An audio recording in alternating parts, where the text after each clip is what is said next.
Polycystic ovarian syndrome তিনটা জিনিস একসাথে থাকলেও আপনার পিসিওএস হতে পারে। মাসিক অনিয়মিত হবে কিন্তু আপনার ওভারিতে সিস্ট নাই। ডিম্বাশয় থেকে যে প্রতি মাসে একটা করে এগ রিলিজ হয়, এই এগটা রিলিজ হতে পারে না। পিসিওএস এর আরেকটা সমস্যা, সেটা হচ্ছে ইনসুলিন রেজিস্ট্যান্ট, মানে ওজন বেড়ে যাচ্ছে। যারা অলরেডি ইনফার্টিলিটির দিকে যাচ্ছে, ফার্টিলিটি বুস্টিং কিছু ব্যায়াম আছে।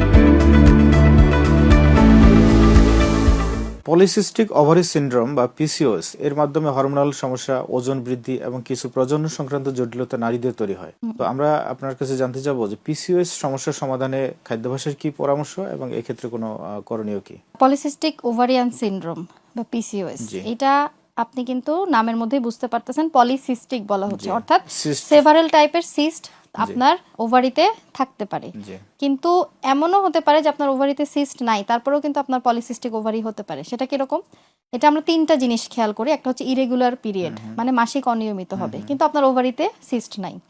এটা টোটালটা ডিপেন্ড করে আপনার হরমোনাল, মেয়েদের যে হরমোন ইস্ট্রোজেন, প্রজেস্টেরন, এটার ইমব্যালেন্স থেকে আপনার পিরিয়ড ইরেগুলার হতে পারে। আর একটা হচ্ছে এন্ড্রোজেন হরমোন বেড়ে যাওয়া, পুরুষ হরমোন যেটা মহিলাদের শরীরেও কিছুটা থাকে, এটার পরিমাণ যখন বেড়ে যাবে তখন আপনার অবাঞ্ছিত লোম বিভিন্ন জায়গায়, আপনার গোফ, দাড়ি, এগুলোর ব্যাপারটা মেয়েদের ক্ষেত্রেও দেখা যায়। এইটাকেও কিন্তু আমরা পিসিওডি বলতেছি। আবার আপনার ওভারিতে সিস্ট আছে, সরাসরি আপনার আঁচিল দেখা দেয় শরীরে। না, আঁচিলটা পিসিওএস এর সাথে না, এটা হচ্ছে লোম। মানে ছেলেদের যেরকম দাড়ি মোছ হয়, মেয়েদেরও ওরকম দেখা যাচ্ছে শরীরের বিভিন্ন জায়গায়, বা লোম নরমালি মেয়েদের কম থাকে।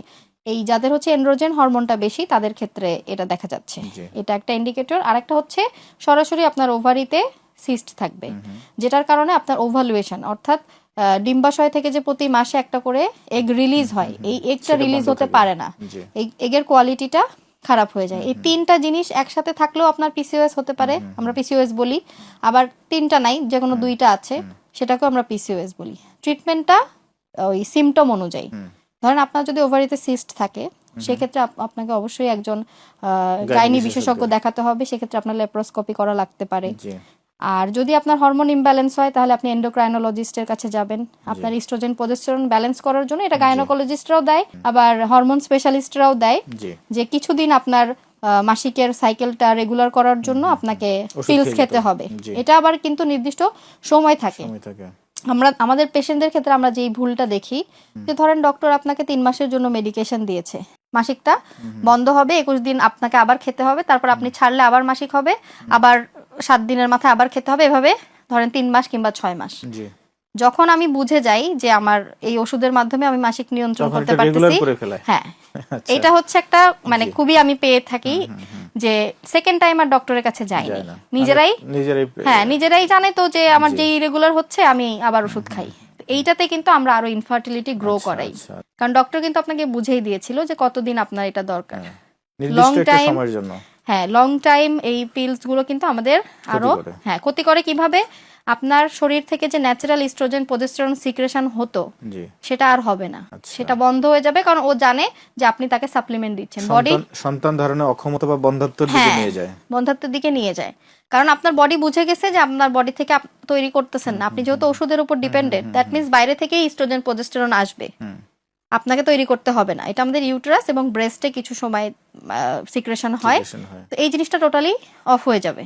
তখন কিন্তু আপনি চাইলেও আর আপনার মাসিকটা ঠিক করতে পারবেন না। পিসিওএস এর আরেকটা সমস্যা, সেটা হচ্ছে ইনসুলিন রেজিস্ট্যান্ট, মানে ওজন বেড়ে যাচ্ছে, সেই ক্ষেত্রে বডিতে ইনসুলিনের সেনসিটিভিটি কমে যাচ্ছে। এই জায়গাটায় আমরা কাজ করি। ইনসুলিনের সেনসিটিভিটি বাড়ানোর জন্য তাকে low carb, high protein, antioxidant, omega 3-6 যুক্ত ডায়েট, যেটা তার ইনসুলিন রেজিস্ট্যান্সটাকে কমায় নিয়ে আসবে, এবং লাইফস্টাইল ঠিক করতে হবে। যেমন রাতে যদি আপনি না ঘুমান, সেক্ষেত্রে আপনার স্ট্রেস হরমোন অনেক বেশি সিক্রেশন হবে। স্ট্রেস হরমোন বাড়লেই আপনার ইনসুলিন রেজিস্ট্যান্ট গ্রো করবে। আর্লি ঘুমটা খুব প্রয়োজন, আর্লি ঘুমটা খুবই প্রয়োজন। আর ঘুমানোর ক্ষেত্রে আপনার লাইট অফ থাকতে হবে, রুমের পরিবেশটা। আর 12টা থেকে রাত 2টা পর্যন্ত এই হরমোনগুলো সিক্রেশনটা হাই টাইম, পিকে থাকে। তার মানে 11টার পরে ঘুমিয়ে যেতে আমরা ঘুমিয়ে গেলে ভালো।